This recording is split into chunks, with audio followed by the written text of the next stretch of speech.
For the very latest news from Thailand, this is the Fabulous Pattaya Media Group. If you could like and subscribe, well, that would be amazing. Thank you so much. Vajiraysorn, known better as Tan Aeon, and the second son of His Majesty the King of Thailand, spent part of yesterday making merit at Wat Yanawa in Bangkok along with colleagues and friends. The 42-year-old, who's said to be visiting Thailand for the first time in 27 years, is expected to leave over the weekend. However, no official details have been released.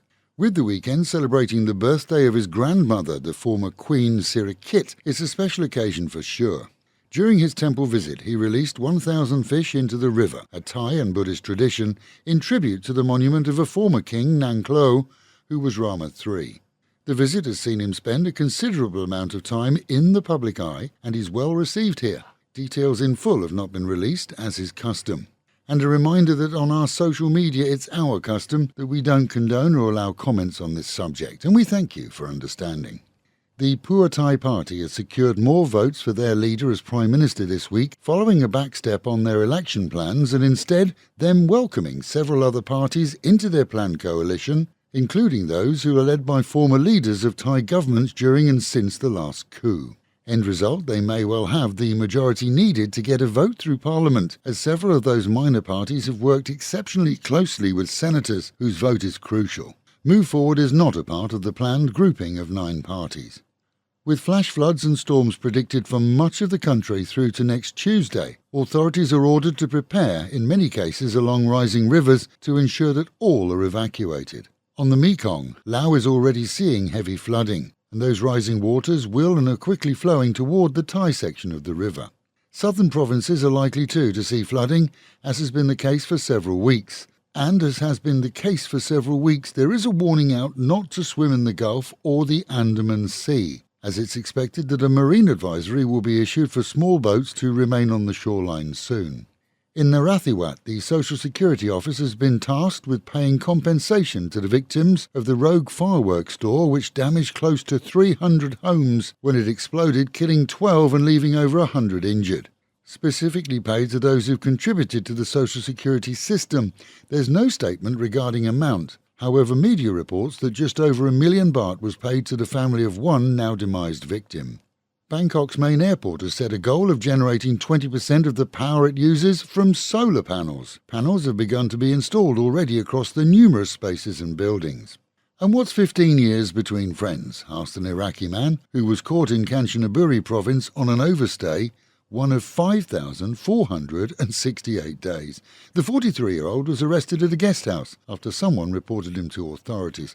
Hopefully, he or his family have money, as before he's deported, he'll have to pay fines and the cost of a one-way ticket. Moreover, until he pays, he'll be a guest at the less-than-welcoming immigration detention centre in Bangkok for as long as it takes for him to raise the cash and for his case to be heard in court. Good news for drivers, as with Thailand celebrating Mother's Day this longer weekend, so for 24 hours, several motorways are to be toll-free. The weekend also celebrates the birthday of Her Majesty the Queen Sirikit, Queen to Rama IX and the mother to the current King, Rama X.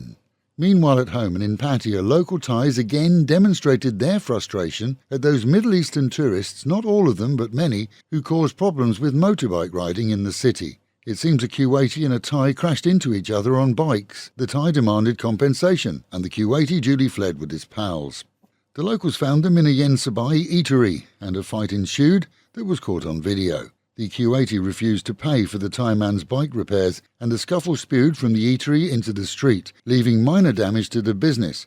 But the eatery owner went to the police, and the Thais turned themselves in quickly with the fair promise to settle the damage cost. The Kuwaitis have yet to be interviewed.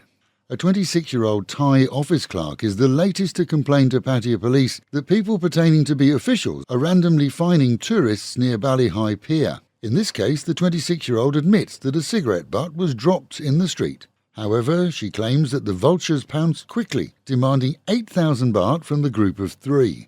Unlike similar cases where non-Thais have been involved, in this case, the lady is a local national, understands the law, and can explain the sequence of events to the police clearly. She told police that the officious so-called officials settled for 3,000 baht but offered no receipt.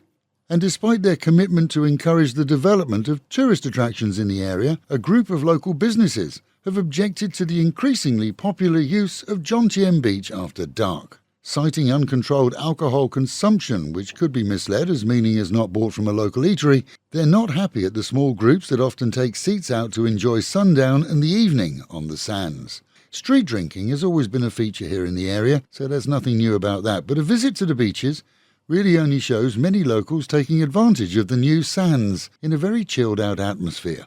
It's hoped, though, that all will remove their own litter, as that at least is a cause of concern. But this group has actually said that they want to see the beaches closed at night time and instead policed, which would be indeed very sad.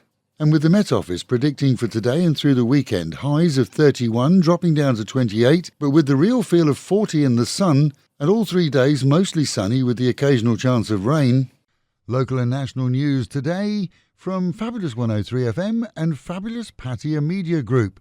And to get a notification every time we release another bulletin or programme, like and subscribe to our channel, Fabulous Pattaya Media Group, by using the link below.